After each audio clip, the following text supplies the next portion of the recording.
पीड़ित परिवार ने एसपी से लगाई गुहार। चिरगांव क्षेत्र के पीड़ित परिवार ने झांसी एसपी को प्रार्थना पत्र देकर न्याय की गुहार लगाई है। तो वहीं एक तरफ सरकार कहती है कि महिलाओं की सुरक्षा जरूरी है और वहीं दूसरी तरफ महिलाएं इस सुविधा का नाजायज फायदा उठाती हैं। यह खबर सूत्रों के हवाले से है और पुरुषों का उत्पीड़न करती हैं। क्या पुरुषों को सुरक्षित रहने का अधिकार नहीं?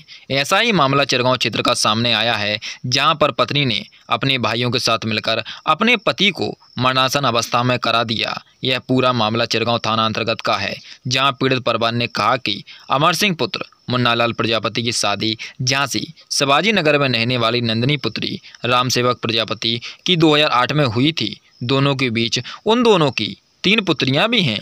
दोनों में आपस में बहुत कम बनती थी, क्योंकि नंदिनी का मायका शिवाजी नगर झांसी में था और इस बात को लेकर नंदिनी चाहती थी कि उसके मायके के पास ही रहें। अपनी पत्नी के दबाव में आकर अमर सिंह अपनी पत्नी नंदिनी के साथ झांसी श्याम चोपड़ा स्थित मकान में रहने लगे, जहां पर दोनों में आपस में विवाद होता रहा। 18 जुलाई 2021 शाम के समय नंदिनी ने अपने भाइयों व कुछ अज्ञात लोगों को घर पर बुलाकर अपने पति अमर सिंह की पिटाई करवा दी और मरणासन अवस्था में उसको लेकर अपने मायके शिवाजी नगर पहुंच गई। शिवाजी नगर पहुंची और वहां पर भी उसका मन नहीं भरा तो उसने मायके पहुंचकर अपने पति को लाठी डंडी से बेहद पिटवाकर और बाद में मायके वालों ने अमर सिंह को उसके घर चिरगांव लेकर आए और कहा कि नंदिनी और अमर सिंह में झगड़ा हो गया था, इसलिए हम दोनों ने अमर सिंह को थोड़ा बहुत समझाने के लिए मारपीट करा दी।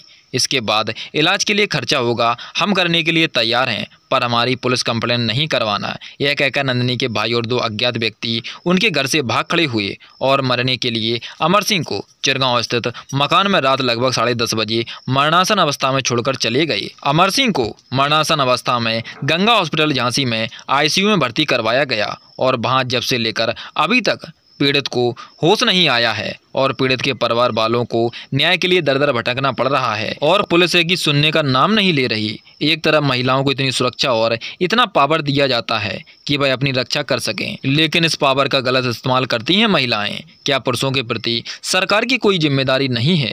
क्या पुरुषों को महिलाओं के द्वारा प्रताड़ित नहीं किया जा सकता? ऐसा बिल्कुल भी नहीं है। जितनी सुरक्षा महिलाओं को चाहिए उतनी पुरुषों के लिए भी है। यह पुरुषों के साथ इतना दुर्व्यवहार कैसे? जब किसी महिलाओं को ससुराल वालों के द्वारा प्रताड़ित किया जाता है तो प्रशासन आते ही महिलाओं की तरफ से कड़ी कार्रवाई करने पर पीछे नहीं हटता। वहीं अगर दूसरा पक्ष देखा जाए तो पुरुषों को भी महिलाओं के द्वारा प्रताड़ित किया जाता है, तो पर पुलिस प्रशासन पुरुषों की मान मर्यादा और उनके सम्मान की रक्षा क्यों नहीं कर पाती? यह एक सोचने वाली बात है। क्या प्रताड़ित पुरुष को न्याय नहीं मिल पाएगा? क्या दोषियों को सजा मिल पाएगी या नहीं? देखिए आगे एसआरबी पर संवाददाता ब्रजेंद्र कुशवाहा की रिपोर्ट।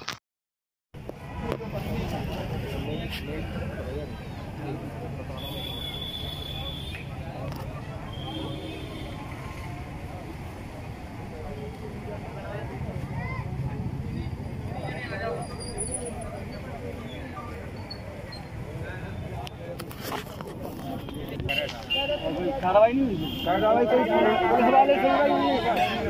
कोई लोगों ने पुलिस वालों को पैसे भर दिए इस वजह से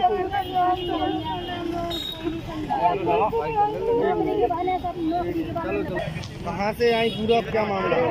अरे पूरे लोगों को नहीं बोलना, उन्हीं को बोलने। एक आदमी कोई बोलो, रुक जाओ, जब पूछेंगे तब बोलो। हाँ, क्या नाम है?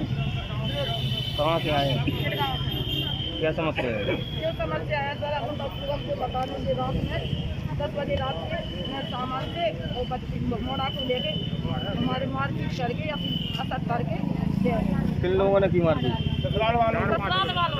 ससुराल में रहते, ससुराल में रहते लड़का लड़की। आप ही बोल रहे हो, बोल डाल देंगे। विधायक जा रहा है, विधायक जा रहा है।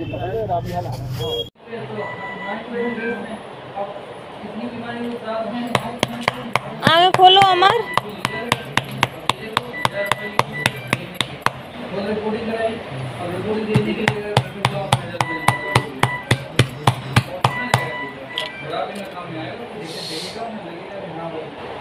काम